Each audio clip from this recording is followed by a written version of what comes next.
Hey guys, welcome back to Wilder Hope Adventures. Thanks for watching. Today I'm actually going to do something slightly different. I'm currently up in Yorkshire exploring the moors and the dales, and I am using my Ford Fiesta as a micro camper. I've had a lot of people who look at me in disbelief when I say that I'm using such a small car as a camper, but I want to show you how I set it up, that I have everything that I need, and show you how it's done, so that if all you have is a small car, as long as you're short like me, you can make any car work. So let's get started with the basics. I have a 2009 4-door, 5-door if you count the hatchback, Ford Fiesta. There is nothing special about this Fiesta. It isn't bigger, it isn't longer, it isn't taller than any other Fiesta out there. It is your very standard Ford Fiesta that you would get on any British roads. But I have made some modifications to it, and I'm going to show you how I set it up from front to back, and how I have it set up during the day, and then how I set it up for the night.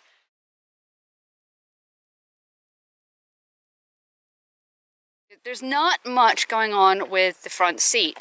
It's very simply set up. I do keep all my snacks in the door down here. All my camera equipment, which is my SD cards and my batteries. Often keep my snacks in the dog leashes, so I've actually got my Kindle in here right now, and other camera accessories in the door. Obviously the driver's side isn't going to be much different. I've got to be driving. I can't move the chair around too much, so I'm kind of particular about where my chair sits. But it's on the passenger side we start to see some differences into how I have things set up.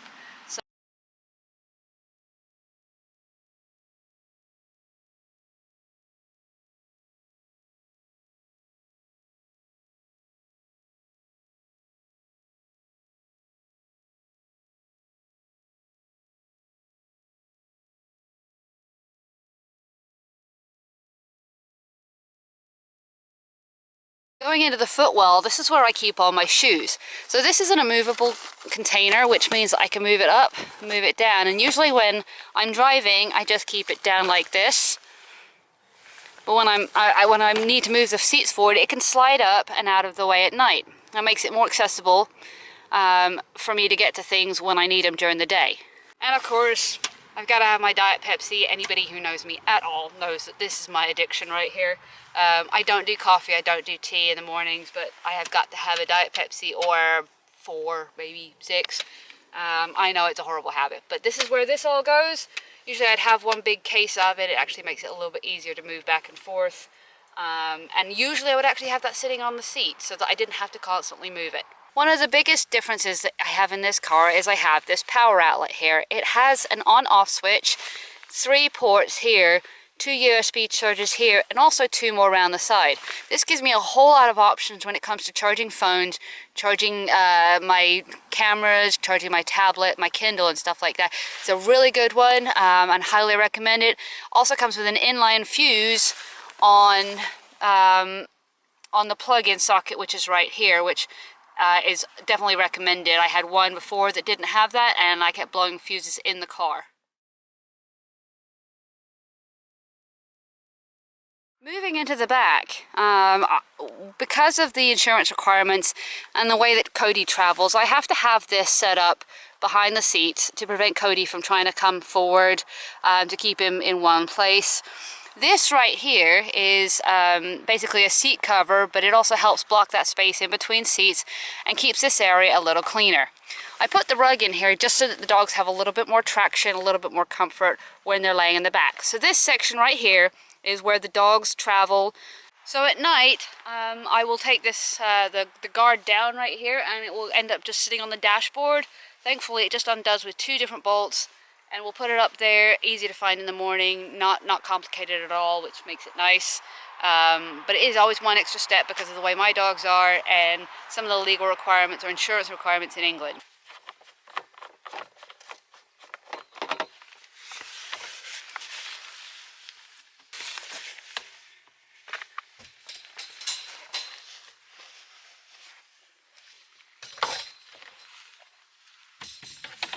So now that we've got that down, we need to move this, which just has a zipper in it, and we detach it from this seat right here. So now we can move this seat forward, which makes this back space a whole lot longer.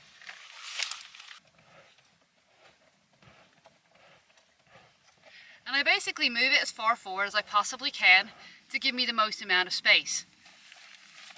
Like I said before, I don't actually do anything with the driver's side because I am quite picky about how my seat sits. So I just leave that alone, and that's right behind there is where Cody lays for the night, and he has plenty of space. So this is where we get into some of the modification and what I've actually implemented in this car and changed about this car compared to most other Fiestas. What I did is I actually took the base of the seat out and flipped the seats forward. Unfortunately in Fiestas, seats don't lay flat at all. You can't even make them lay flat with a lump in them or anything like that. So you actually have to take the seats out and lay the seat backs forward and brace them. So I'll show you how I do that and then show you the platform that I've built. So under the blankets, which just give the dogs a little bit of cushioning and protects the wood, I've built this platform right here. And it's braced up on top of the seats, back seats right here. And as you can see under here, there are no seats. I actually use this for a little bit of storage for tent poles. But I've actually got the brace, which is a piece of wood sitting on the metal, protected with a towel. So I just made this out of some spare plywood and some spare 2x1x2s that I had. But because, again, this only goes to the back of the seats when they're, in normal position, this needed to be something folding. So this folds flat so that when I put the mattress out, I've got that little bit more support right there. Alright, and moving on to the driver's side, again, some of these things are here because I have been backpacking, I just had to find a place to put them. But I always try to store some toilet paper in here. But underneath we have two 5-liter water caddies that fit absolutely perfectly. I've never come across anything that fit quite so perfectly in a place that I needed it to. And I'll often have two 1-liter bottles and potentially my backpacking stove down here as well. But it's a space that kind of gets used in several different ways. So the way that you see this setup right here is exactly how I travel. Everything is in the back. So what we've got, this is my mattress. It's rolled up. It is a custom cut piece of foam, medium density. This is what I started out with. It fits perfectly between the back door and the seat. There's an extra piece of foam that fits right here. And this is my duvet and pillow and night clothes sits right here.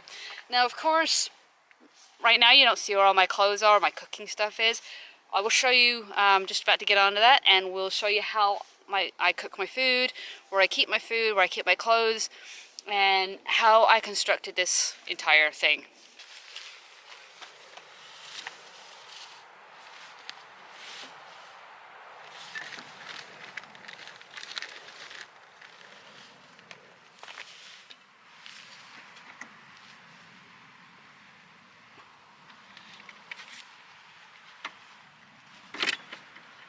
And there we have it. So this is exactly where I keep everything. So on the left hand side, I've built this entire platform right here. It's attached to the platform at the front that you saw earlier that the dogs spend there most of the time on when we're traveling. On this side I have all my cooking stuff. I have paper towels, I have a cook pot, I have a towel, spare bag of stuff, fuel for my backpacking stove. I have a Helinox chair right here and some fuel for my big stove, which I don't have with me this time. Onto the left hand side I have just a flour tub, actually I think this was, that I put all my food in. And I do buy as I go, so this is all my backpacking food right here that I've just shoved in, and some wet wipes that were also there. So on either side I have these little holes that I've actually found fit my Crocs very well. So moving over, I actually managed to find this bag. I believe it was TK Maxx. Fit perfectly. This is where I store all my clothes, and I was able to find a thing that actually had one to put my dirty clothes in. So this is how I store all my clothes. It is hinged at the back here, and it's fully supported all the way through. So there shouldn't be too much pressure on the seat backs, which are braced. So with taking the seats out, I did make sure that I was still legal. It's only the bottom parts of the seats. The seat belts are all still in there. It's just basically this platform that's been inbuilt. So what I'm going to do is I'm going to pull the food out. We're going to get dinner going and use it. That's basically what this back platform is. So we have to move everything forward to be able to access this. Again, making most use of space, but it isn't the most easy thing to do. It's not like being in a proper camper, you have to compromise a little bit in terms of ease and simplicity.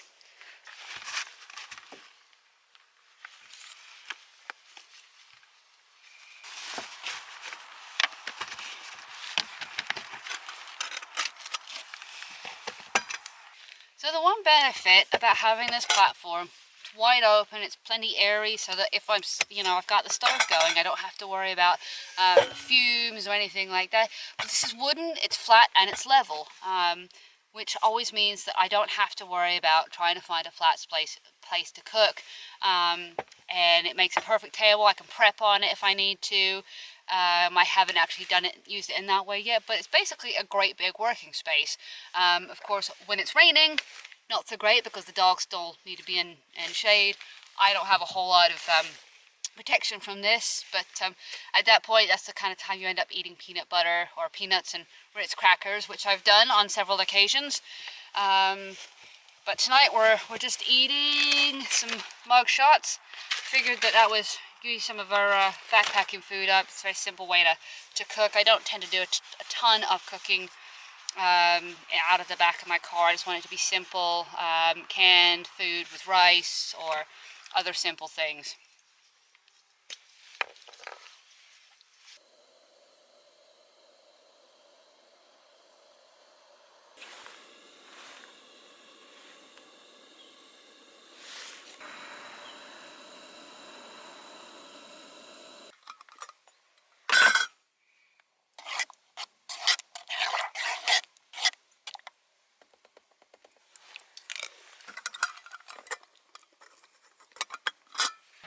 Oh, I tell ya, this camping in the backcountry,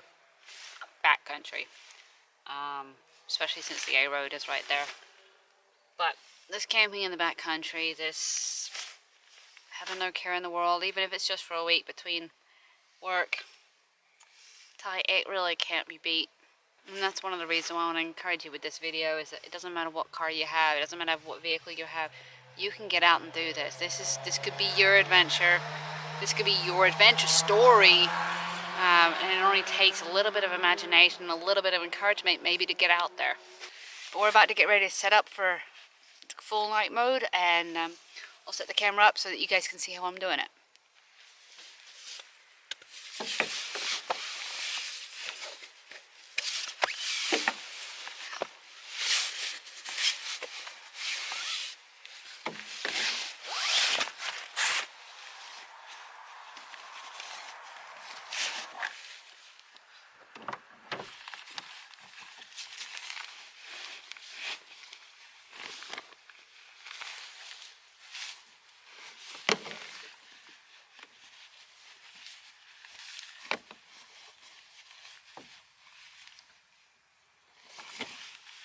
So you remember me telling you about this wedge pillow? It goes right in the corner here so that my pillow has a flat surface to brace against.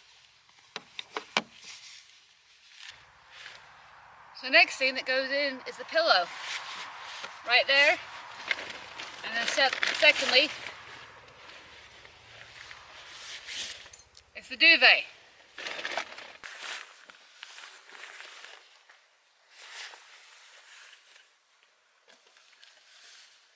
But the question is, this is only 65 inches and so am I.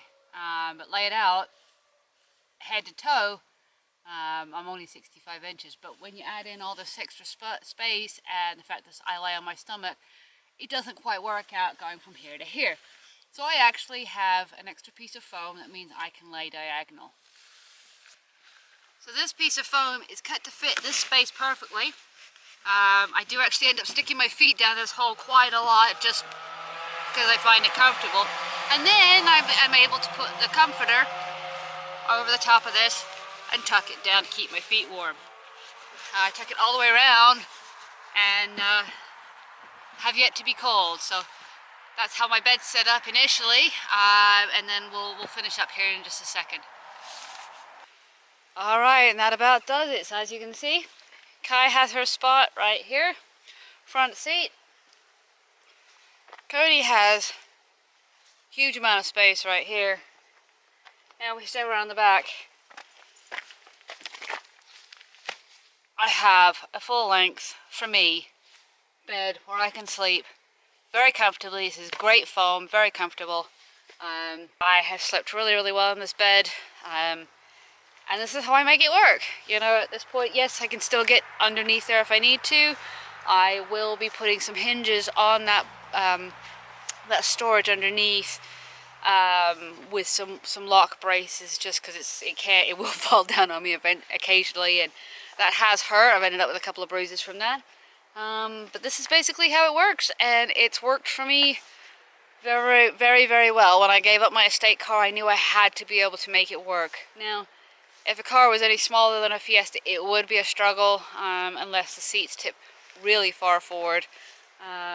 But for what I need and for what I'm looking for, I've made this work. So hopefully you can too. If you have any questions about this conversion, how I've built the box, how I've built the platform, the products that I've used, the ideas that I got for it, and how I came up with this idea, please comment down below. I'm more than happy to answer any of your questions, point you in the right direction. But good luck with yours. I hope that somebody can take some advice and some inspiration from this. Go build their camper. Realize they don't need a van, that they don't need a massive car to get out and explore the world. The only bad thing about this, no shower, no toilet. So I am reliant on campgrounds on occasion to take a shower, or do the quick baby wipe shower, and public toilets for the most part, unless I can find a really remote spot, just like with backpacking. So but that's it for this video. Thanks for watching. I hope you found it really useful. Please give it a like and thumbs up, and if you liked it and if you loved it and found it really, really useful, please consider hitting that subscribe button. We'd love to have you as part of the community. We want to help you find your adventure story and get out there and create memories. Thanks for watching.